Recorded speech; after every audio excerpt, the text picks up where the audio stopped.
apple pastry. I've been an independent artist for 7 years, and I'm now a mother of twins. This is my newest collection, Mommy, about my identity crisis.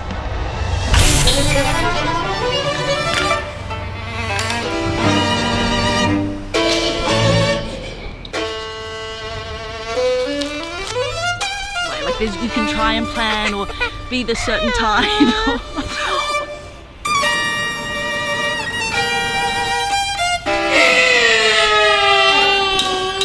Excuse me?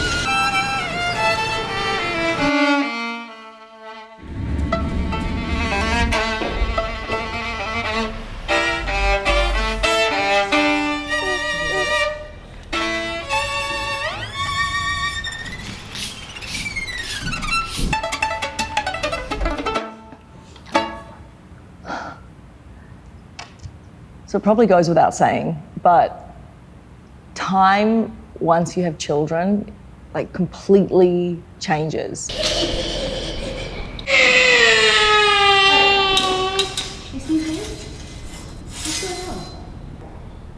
Actually, something interesting that people often ask me is like, oh, has it gone so fast? Because obviously, like, when you see children growing up, or when somebody else does, it feels like they've changed so quickly.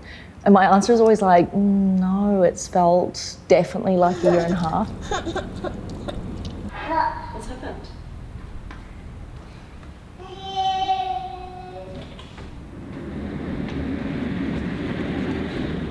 3 weeks before launch, maybe 4 weeks, we have our launch date online, and then a week before that we have our kind of launch date in person with this party that we're planning, with this kind of like studio opening, collection opening night / Halloween party, which makes no sense except that it's the 31st of October and I love to dress up.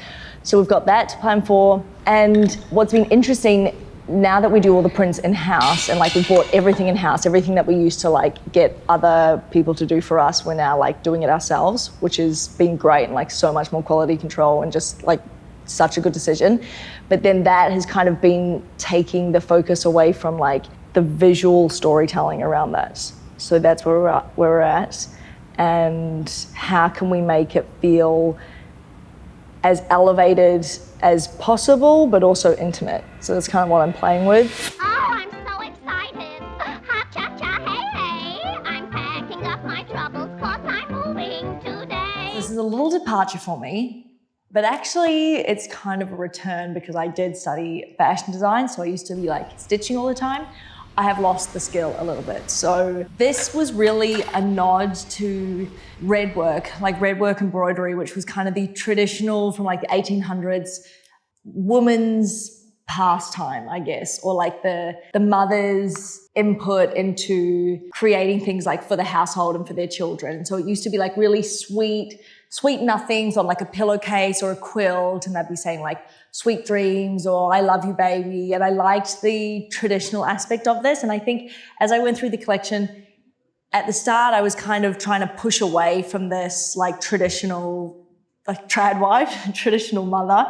And then the more I started to research it, the more I was like, no, this is kind of exactly what I'm doing. Like I'm doing the exact same thing. They used to spend their time kind of waiting for their children and doing really intricate needlework. And I spend my time doing really intricate pencil work. And here I am thinking I'm like better than or above or not the same because I'm not like a mother from the 1800s. And I think there's like this part of motherhood that it has taken me a long time to recognize or like accept that there's like such a sameness. It's kind of everything's changed and then nothing has. We still like raise children as we did back then. And anyway, so as with like most of my work, I didn't want it to be like purely one thing. And so I didn't want it to be like pure sweetness.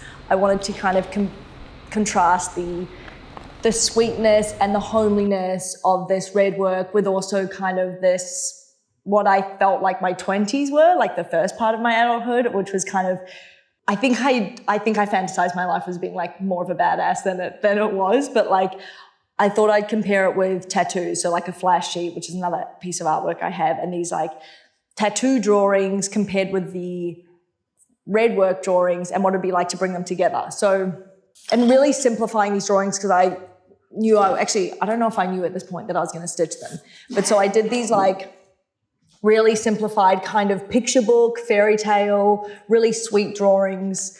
And then this was like the first template and I was like, it's too sweet, it's too one-dimensional. So what if we changed it with, what if we added like more flashy kind of drawings? So these are more like bad girl versus Holy Mother, and then combine them to make these, what was kind of trying to be a pillowcase. These are pre-framed, so they're about to be framed. So it's to replicate a pillowcase, but not one that you would see in the 1800s, and more like one you would see today. So we've got gas, grass, and ass, nobody rides for free. And I like the contrast between like this little sweet Christian boy and this kind of grease lightning car. So they're all like a little bit tongue-in-cheek, just like blending of these worlds. They're not just for the baby. It's trying to show that I live as well as my children. It's not my life and pure dedication for my children. However, that is a part of it, but there's also like me and who I was and trying to find the woman that I was before I had babies and like bring those together. So Baby's All Right is a club in New York City that I have a tattoo of that says babies, which is for my babies and also for my time in New York City. And then we've got a girl having a really good time at a cocktail as well as these cuddling bears. So it's saying that we can be it all. You can be the bad girl and the really good mother who makes sweet, sweet pillowcases that will be framed for them. And this one says, and let me tell you, it was wonderful with a cigarette, because it was all wonderful. It all is wonderful. And the needlework has been really fun. It made me like simplify my drawings a lot because obviously I couldn't add all the detail, and then kind of get back to my roots of like sewing. So a bit of a departure, but as I said, a bit of a return. We're gonna make 4 of them, I think, and they'll all be like, I guess, slightly different. They're all like super handmade, which is really cool to see. So now we just wanted to show exactly how they're made, not by me, but by Alex, and we just get to watch. The point, no, that one's not gonna touch. That one's not gonna touch. So it doesn't matter, and then these, it's just the 3, which is perfect. We're not finished yet. It hasn't been shined yet, which is actually the best part of the whole thing because I want chrome. Obviously, I like to draw chrome, and now we get to actually have it in real life, and then maybe I'll draw it again. The final piece. So this is my first go at 3-dimensional art, and it had to be chrome because chrome, it either had to be like butter or chrome, and honestly that might be coming later, maybe on another collection, but the chrome is like the best thing for me to draw. I'm obsessed with it, and it just like fully goes 3D on the page. So then like, well, it had to become 3D in real life. Like, it's just so cool that it's handmade. I'm so stoked. And the barbed wire is, it's not like a direct metaphor for motherhood. Although I do think like the boundaries, creativity lives within boundaries. There are like restrictions when you become a mum because my time is restricted, my days are changed, but I want this to be not so much like the restrictions, but more that you can still do whatever you want within it. It cannot have sculpture and toddlers. It just does not. It just does not mesh. And so I thought, well, this is the perfect time. If you say I can't make something, then I'm gonna make it now, whilst I can't put it in my house anywhere, and I'm gonna make it so it's like really dangerous and like really not for children. And this piece is called Please Do Not Climb. So it's about having your cake and eating it too. I wanted it to look like dangerous. It's pretty heavy. These are solid rods, and he did such a good job of getting the spike, but it's cool. They're like not, they're rounded. They're not actually gonna like poke your toddler's eye out, but that's not what it's about. They could. Even the way that it's standing is kind of precarious. And look, you can play around with it because this one's a little bit lower. Where did I have it? Oh yeah, okay, now that's actually 3-legged, almost looks 4. And I love that it's like precariously standing on the very tips of these spikes. I think this is my favorite way. And Okay, here you go.